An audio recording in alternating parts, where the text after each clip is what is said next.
Hi. So I've recently gotten several emails from other artists asking me about how I price my work and wanting advice for what they should do.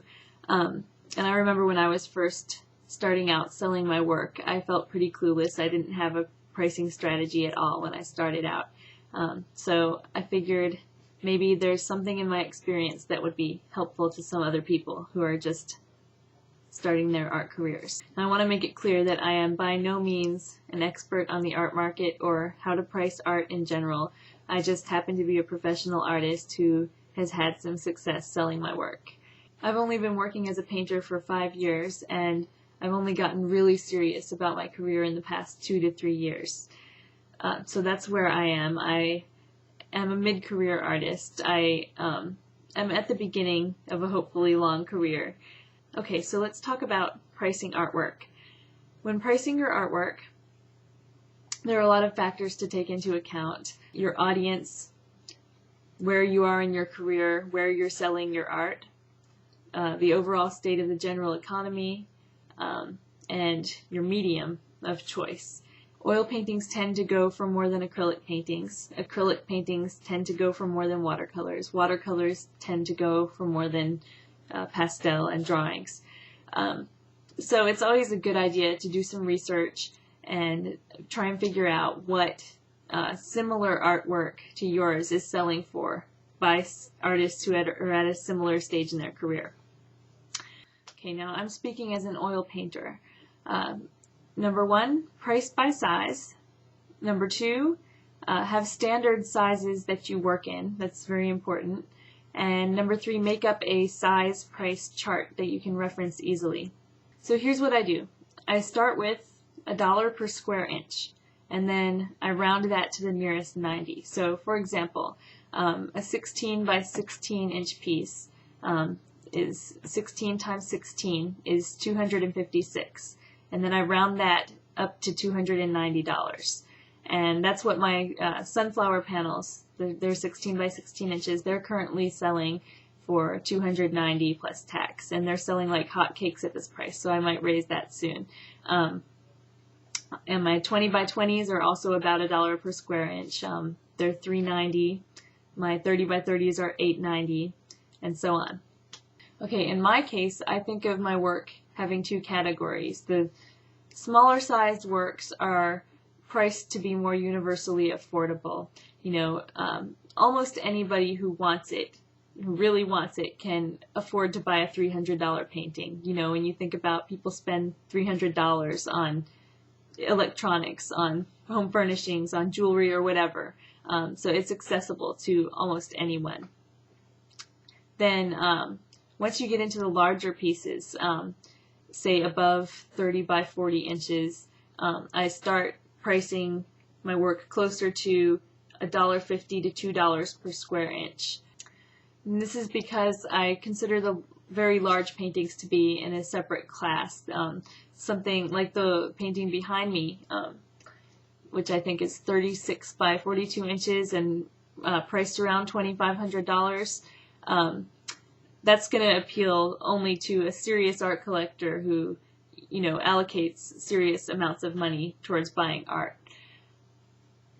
Now, depending on what you do, you might want to take the opposite approach. It just depends on how much time and effort you put into each piece and a lot of factors that are unique to everybody's situation. So this is not this is just a general guideline for where you might want to start if you're an oil painter. Now, to finish off, I just have a few words of advice for beginning professional artists that, you know, were lessons that I learned the hard way. First of all, you don't ever want to put forth an image of desperation. Never, ever, ever. You know, you might be tempted if you have a painting priced at $300 and somebody says, oh, I'll give you $50 for it, you know, you might be having a dry spell and be really desperate for a sale, but don't do it. You want to maintain your value. You want for people to respect you, and you know, honestly, if somebody is not willing to pay you fairly for your work, then they're not your target audience. Okay, another lesson learned the hard way. Also, don't overvalue your work. This is a mistake I made a lot at the very beginning. You know, I would price a work for like $5,000 and it would just sit there, and then I'd get depressed because it wasn't selling. But you have to be realistic, and you have to price your work to sell. So you kind of have to have this mindset that, you know, you put a price on a piece of artwork and then you let it go. You send it out into the world and you want it to sell, right? So once you've gotten your price chart worked out and you're selling some work, you don't want to ever raise your prices until you literally cannot keep up with the demand. If every single piece that you make is selling, then at that point you might want to consider raising your prices. If a piece is not selling, it's not priced too low. It may be priced too high, or it may just be waiting for the right buyer, but it's not priced too low.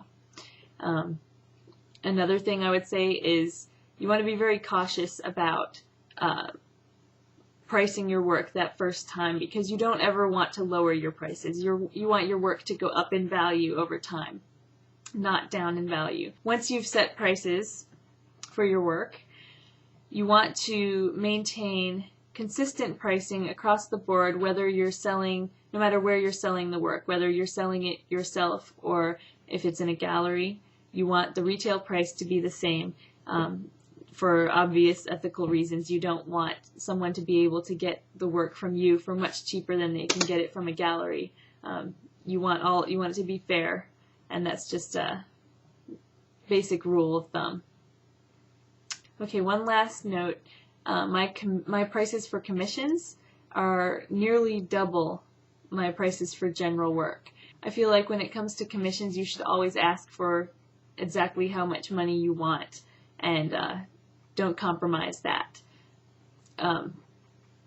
because commissions can be a really big pain, and it's not worth it. Honestly, it is not worth it. But that's a whole nother story. Okay, so hopefully I've said something in this video that's helpful to somebody. Again, I'm not an expert in these things, but the $1 per square inch guideline as a starting point has really worked out for me. So if you don't know how to price your work and you're just starting out, give that a try and see if it works. At the beginning, you may have to lower it or raise it accordingly, depending on your own situation. So good luck, and I always like to hear from other artists.